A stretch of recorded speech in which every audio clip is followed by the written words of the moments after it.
Hello, क्या आप शहर में रहते हैं?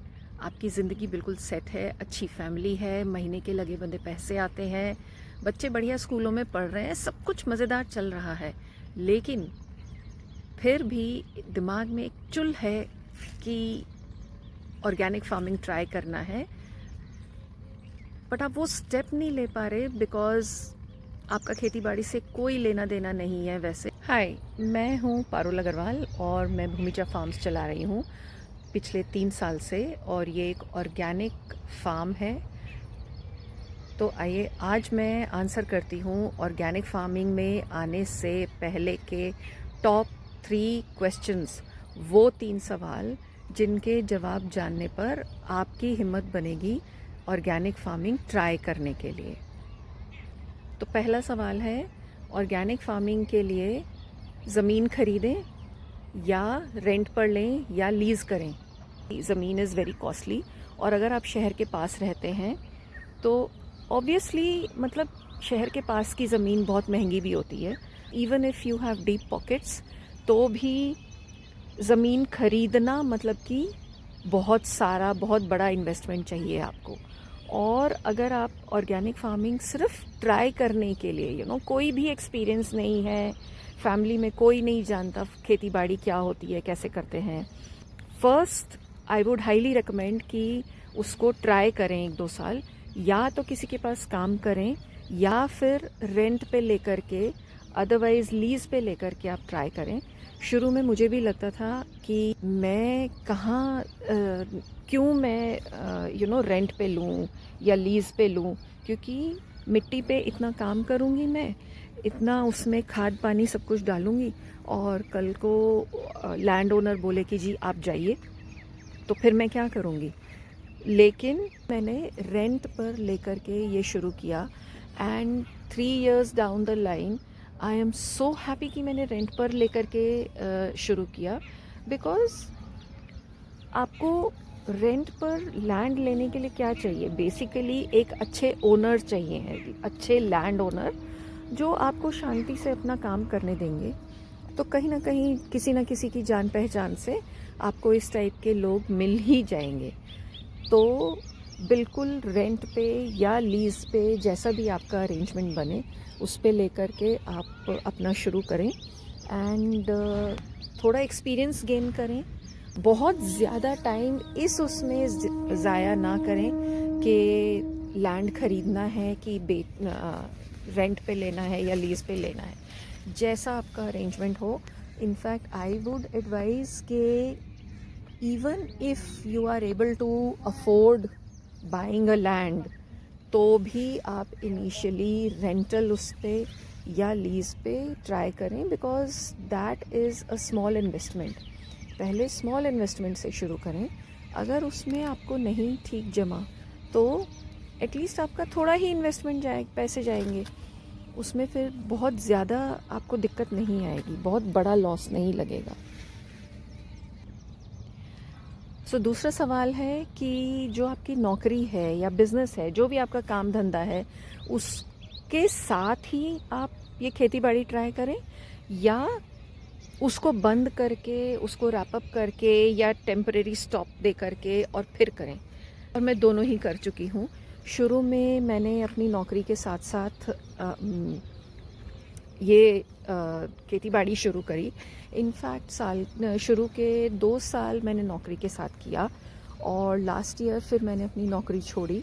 कुछ महीनों तक, 6-7-8 महीनों तक सिर्फ इस पे ध्यान दिया, और फिर मुझे लगा कि नहीं, ये तो नेचर के साथ चल रहा है, एंड अगर आपने बीज डाल दिया है, फिर अब आप क्या करोगे। फिर तो इन अ वे थोड़ा सा वेटिंग गेम है, प्लस इन्वेस्टमेंट भी किसी भी काम में चाहिए ही रहती है।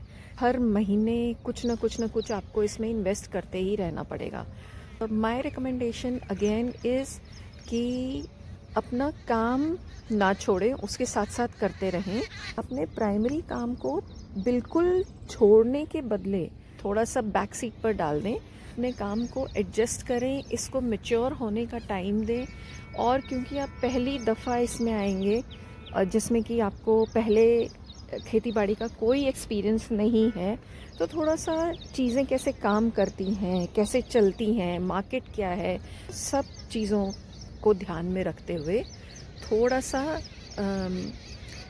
दोनों ही चीज़ें चलाएं, वो ज़्यादा बेहतर रहेगा, क्योंकि इसको करने में सेटिस्फैक्शन मिलेगी और बाकी दूसरा काम पैसे तो चाहिए ही हैं बिना पैसे के तो कोई भी काम नहीं होता।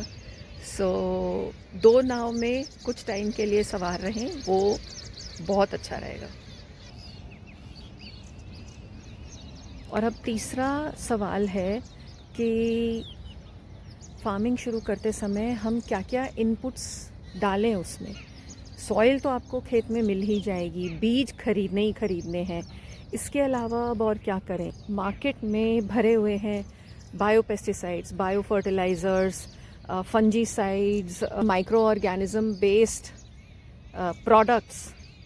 और मतलब मार्केट में ऑर्गेनिक प्रोडक्ट्स भर भर के हैं, तो क्या वो सब खरीदें? ना खरीदें, क्योंकि आप पहली दफ़ा आ रहे हैं और ऑर्गेनिक करना चाह रहे हैं।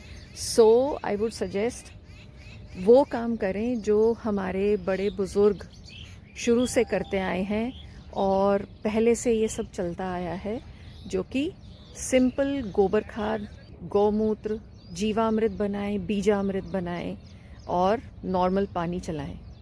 तो पेस्टिसाइड के लिए सिंपल चीज़ें, तो अगेन नीमास्त्र बनाएं, गौमूत्र भी it works as a good pesticide. तो पॉइंट ये है कि जो चीज़ें इजीली अवेलेबल हैं अपने आसपास, उनको यूज़ करके करें। हमारी खेतीबाड़ी शुरू से ऐसी ही होती थी। खेतीबाड़ी का मतलब ही ये है कि जो किसान हैं उनके हिसाब से आसपास जो चीज़ें अवेलेबल हैं उनको यूज़ करके खेती करना, नेचर के साथ मिलके खेती करना, उसमें किसी भी मार्केट बॉट प्रोडक्ट की कभी भी ज़रूरत नहीं पड़ी। ये तो अब चीज़ें आसान करने के लिए मतलब ये सब प्रोडक्ट्स बन गए हैं। अदरवाइज़ इन सब की ऐसी कोई शुरू में तो कोई ज़रूरत नहीं थी। और इंडिया को सोने की चिड़िया बोला जाता था खेती के बलबूते पे, तो अब क्यों ज़रूरत पड़नी चाहिए है। So start simple, start efficient, start with materials that are available near you and that are available easily। तो वो सबसे बढ़िया, आपका सबसे अच्छा और सबसे ज़्यादा सेटिस्फाइंग फिर आपका इनिशिएटिव रहेगा। इसमें आप मार्केट में अवेलेबल जो हज़ारों चीज़ें हैं उनमें उलझ के नहीं रह जाएंगे। आप फोकस्ड रहेंगे कि हाँ, मुझे ये ग्रो करना है या मुझे ये इस तरीके से करना है, तो मैं उस पर ध्यान दूँ। सो ये था इन 3 सवालों का जवाब कि ख़रीदना है लैंड या रेंट पे लेना है या लीज़ पे लेना है, और दूसरा कि अपना जो लगा बंधा काम है उसको छोड़ूं, रोकूं, क्या करूं, और तीसरा कि मार्केट में इतने सारे ऑर्गेनिक फार्मिंग के लिए जो प्रोडक्ट्स अवेलेबल हैं उनको ख़रीदें या नहीं ख़रीदें। अब इन 3 सवालों के जवाब जान करके I hope you will be able to make a decision. And कुछ भी अगर आपको और डाउट है, please reach out to us, post your questions, share your experiences. We will be happy to answer your questions. If you want, come over, have a look, और फिर आप अपना डिसीजन बनाएं। और सबसे बड़ी बात ये है कि अगर दिमाग में चुल है इसको ट्राई करने की, तो ट्राई कर लो बस, क्योंकि ट्राई करने में कुछ नहीं जा रहा है, थोड़ा एफ़र्ट लगता है, लेकिन बहुत ही बढ़िया, बहुत ही सेटिस्फाइंग एक्टिविटी है और मज़ा आ जाता है। Bye bye.